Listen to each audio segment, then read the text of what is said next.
Assalamualaikum warahmatullahi wabarakatuh. Perkenalkan, nama saya Muhammad Ikhlas Masudi. Saya berasal dari kelas 11 IPA 1. Video ini bertujuan untuk menuntaskan salah satu tugas PAI atau agama yang berjudul Bangun dan Bangkitlah Wahai Pejuang Islam. Nggak usah lama-lama, kita simak aja videonya. Ya, sesuai bahasan yang saya katakan tadi, kita akan membahas Bangun dan Bangkitlah Wahai Pejuang Islam. Kemunculan pembaruan Islam itu terbagi menjadi tiga, yaitu periode abad klasik, periode abad pertengahan, dan periode abad modern.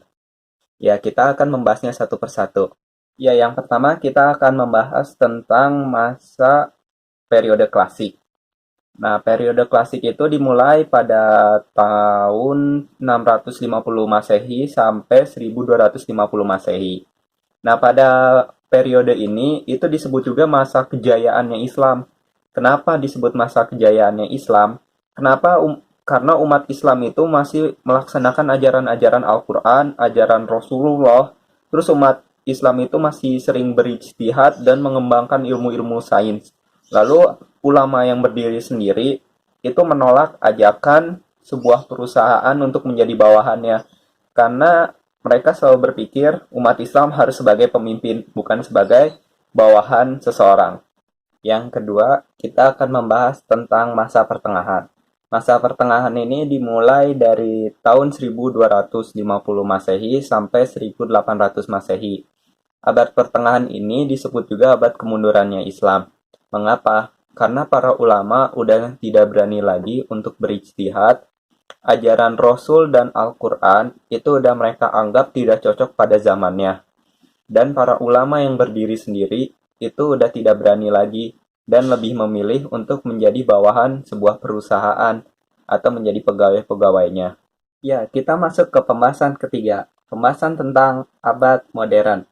Abad modern ini dimulai pada abad ke-19 atau pada tahun 1800 Masehi hingga saat ini.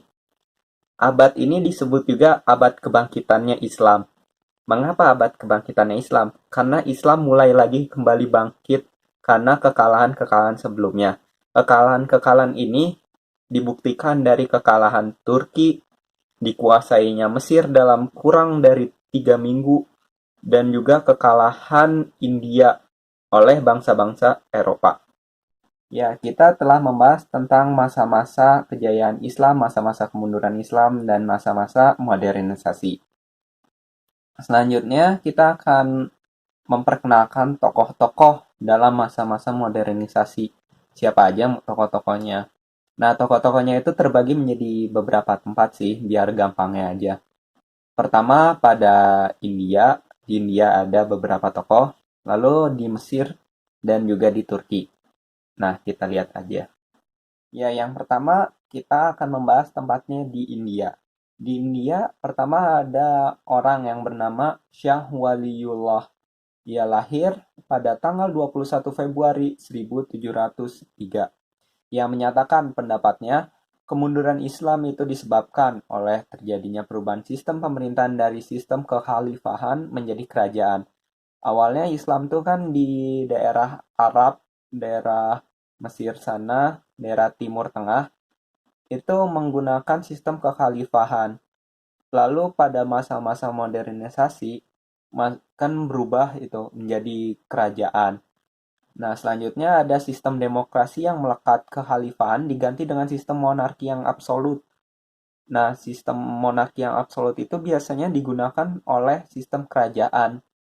Nah, sedangkan pada kekhalifahan itu nggak ada sistem monarki absolut. Yang selanjutnya perpecahan di kalangan umat Islam itu merupakan akibat dari adanya perbedaan aliran-aliran yang muncul di dalamnya. Ya, seperti sekarang ini juga masih ada beberapa aliran yang berbeda-berbeda. Seperti cara wudhu berbeda, takbir berbeda, dan segala hal. Nah, Islam juga mencampur adukan ajaran Islam dengan budaya lain, sehingga tidak jelas kemurnian yang Islam sebelumnya gimana. Kayak misalnya kita tuh harus gimana sih biar sopan santun atau segala macamnya.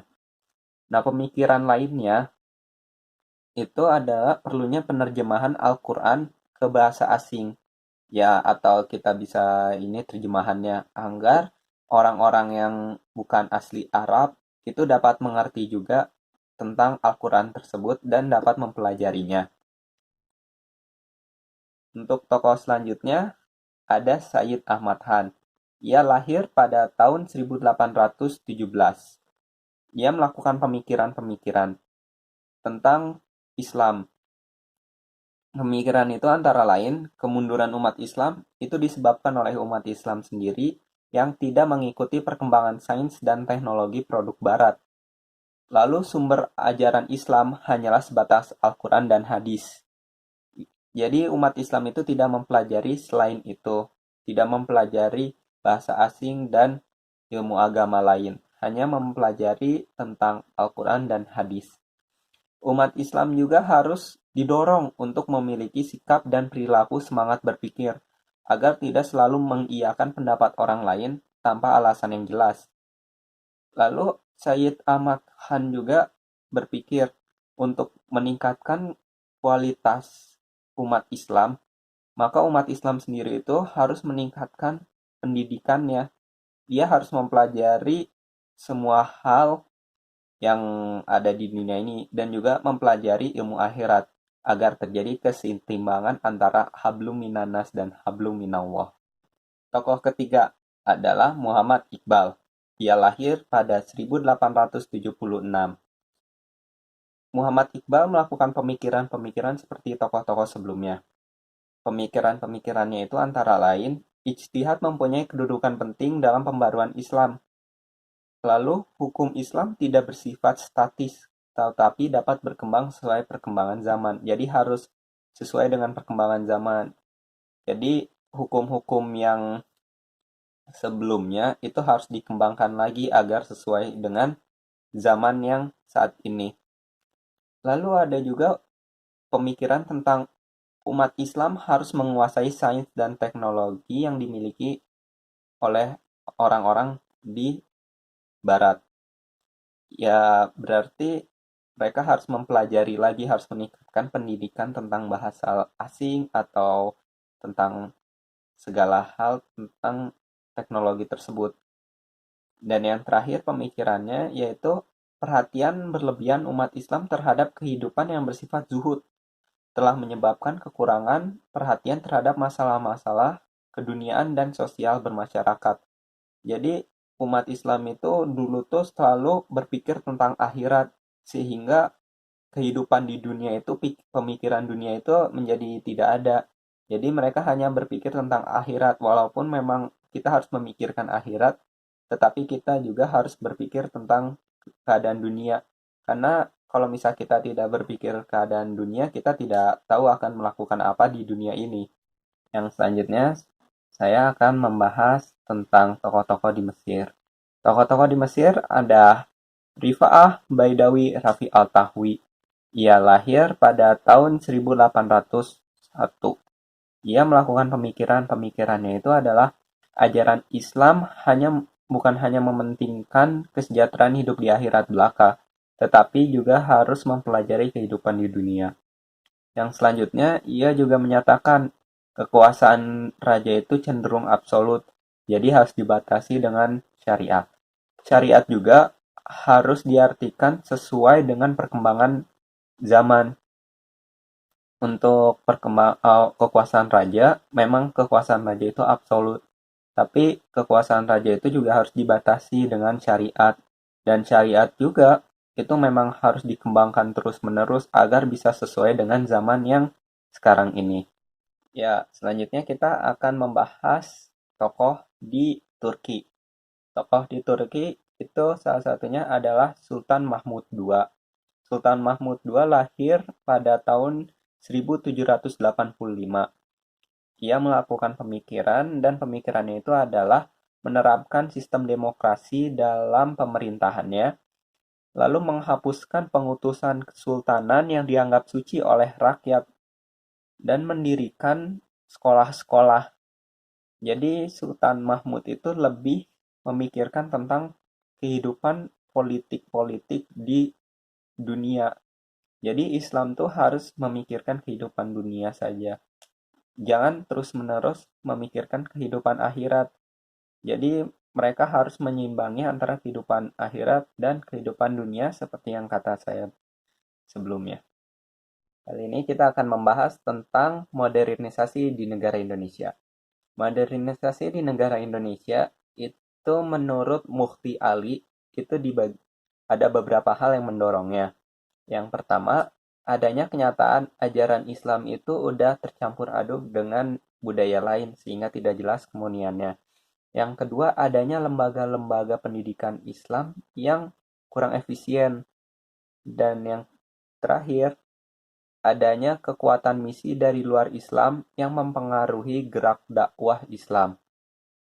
Melihat dari beberapa realitas tersebut, maka para ulama Islam melakukan perubahan, yaitu membersihkan Islam di Indonesia dari pengaruh-pengaruh budaya lain, lalu mereformulasi doktrin Islam dengan pandangan alam pikiran modern, mereformasi penafsiran-penafsiran ajaran dan kondisi pendidikan Islam, jadi memperbaiki lagi kondisi-kondisi pendidikan Islam pada saat itu.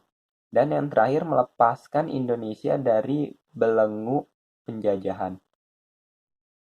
Kita dari tadi telah membahas tentang masa-masa kebangkitan Islam atau masa-masa modernisasi, masa yang dimulai dari abad ke-19 hingga saat ini. Jadi, apa sih kesimpulannya? Ya, kesimpulannya Islam itu udah mengalami masa kejayaannya, masa keruntuhannya, dan masa kebangkitannya. Jadi, ketika masa kejayaannya, Islam itu mengikuti ajaran-ajaran Al-Quran dan Rasul. Akan tetapi, ketika pada masa keruntuhannya, Islam tuh berpikir bahwa ajaran Rasul dan Al-Quran itu udah nggak sesuai di zaman ini. Oleh karena itu, pada saat masa itu, Islam kalah telak oleh bangsa Eropa dan menyebabkan bangsa Eropa menjadi lebih maju daripada umat Islam. Dan akhirnya pada abad ke-19, awal abad ke-19, umat Islam itu mulai sadar dan harus mengejar ketertinggalannya dari bangsa Eropa. Dan juga pemikiran-pemikiran para tokoh itu juga berpengaruh banget bagi umat Islam saat ini. Jadi umat Islam itu ajarannya mulai berkembang dan mulai sesuai dengan zamannya. Jadi saat ini umat Islam dan ajarannya udah mulai sesuai dengan saat ini. Jadi udah tidak lagi bertentangan dengan zaman ini. Jadi udah disesuaikan. Ya, sekian dari saya. Mohon maaf bila ada kesalahan kata. Terima kasih udah menonton video kali ini. Wassalamualaikum warahmatullahi wabarakatuh.